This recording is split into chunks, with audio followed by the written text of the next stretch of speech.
Terry Furlow was a 6'4" shooting guard who was the 12th pick in the 1976 NBA draft. He had been a rising star in the NBA, going from 2.6 points in his rookie season to 14 points per game in his third. Terry was the second leading scorer for the Jazz in his third and last season.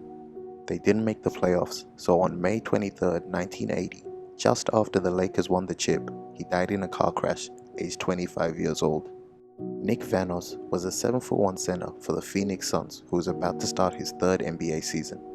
The most tragic part was VANOS had just become starting center for the Suns and had mostly very good games as a starter. On August 16, 1987, at just 24, he and his fiancée hopped onto Northwest Airlines Flight 255 from Detroit back to Phoenix. The plane crashed and all the passengers died. Rick Barry was a 6'8" small forward who was about to enter his second season. He was selected 18th by the Kings in the 1988 draft and averaged 11-3 in only 22 minutes per game. On August 14, 1989, at just 24 years old, Barry committed suicide. DRAZEN Petrovic was a 6'5" shooting guard and star of the early 90s New Jersey Nets, but he was also so much more. He started his career in Europe, winning EuroLeague in his first 2 seasons there. Overall, he averaged more points than anyone else during his time there. He then joined the Blazers in the 1990 season at just 25 years old. He started off slowly, but by 1993, he was a star, averaging 22 points per game for the Nets. After that season was over, he went to Germany to practice for the Croatia national team. He was actually supposed to catch a flight from Germany to his hometown, but instead he decided to road trip with his girlfriend there. On June 7, 1993, the car he was sleeping in crashed into a truck, and the driver and him and his girlfriend didn't make it. 2 days later, the 1993 NBA Finals began with a moment of silence for their fallen star. It's crazy to think, but what if he chose to go on the plane instead? CONRAD MCRAE was a 6'10" power forward and center, and like DRAZEN Petrovic, he was a great player in Europe who wanted a larger stage. He was a 2-time EuroLeague All-Star. In 1999, he signed with the Kings, but later got cut after he fainted before what would have been his first NBA game.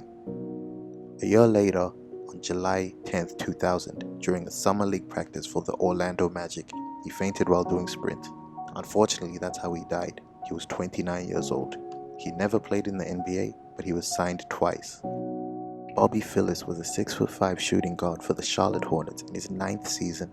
He was a good player, but a great defender. You may know him. Michael Jordan said he was the toughest defender he ever faced in 1996.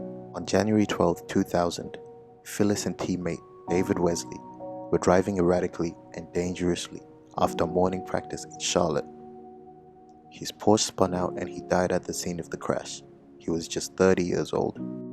Malik Sealy was a 6'8" NBA small forward for the Minnesota Timberwolves. He was a defensive star for the T-Wolves. He died in a car accident coming back home from teammate Kevin Garnett's 24th birthday party in Minnesota on May 20, 2000. Later that day, the Lakers won Game 1 against the Trailblazers in the legendary 2000 Western Conference Finals. Malik Sealy and Bobby Phillips were 2 30-year-old NBA stars who were killed in car accidents in 2000, 4 months apart. It was big news at the time that 2 NBA players died in car crashes in the same year. CONRAD MCRAE, Malik Sealy, and Bobby Phillips all died in 2000 while they were active NBA players. Bryce DeJean Jones was a 6'6" shooting guard for the New Orleans Pelicans. In 2016, he had just signed with the Pelicans for 3 years after signing 5 10-day contracts since November 2015 and finally impressing someone. After having an argument with his girlfriend, he went for a walk, and when he came back at 3 a.m., he kicked down the door of the wrong house to get inside from the cold. He was shot in self-defense. He was only 23. Later that same day, the Warriors came back from 3-1 to tie the series against the OKC Thunder. Len Bias is the greatest what-if story in NBA history. His story is well known and I may do a video on it later on. He was the 2nd pick in the 1986 NBA draft. That's how good he was in college. He died an overdose-related death 3 days after the draft. He was just 22 years old. Reggie Lewis was a 6'7" shooting guard He was drafted 22nd in the 1987 NBA draft by the Boston Celtics. He was literally the Celtics' next pick after Len Bias. Lewis became a star in 1989, averaging 18.5 points in just his second season. His last 2 seasons he improved on that, averaging 20.8 points per game, and in 1992 he was named an All-Star. By 1993 he was the leading scorer and starting shooting guard for the 4th place Celtics, a team that had Kevin McHale and Robert Parrish on it. He collapsed in Game 1 against the Hornets. They found a heart defect that NBA players declared career-ending, but Lewis consulted his own doctor who disagreed and allowed him to go back to the NBA. While training for his comeback, on July 27, 1993, Lewis suffered a fatal heart attack. He was just 27 years old.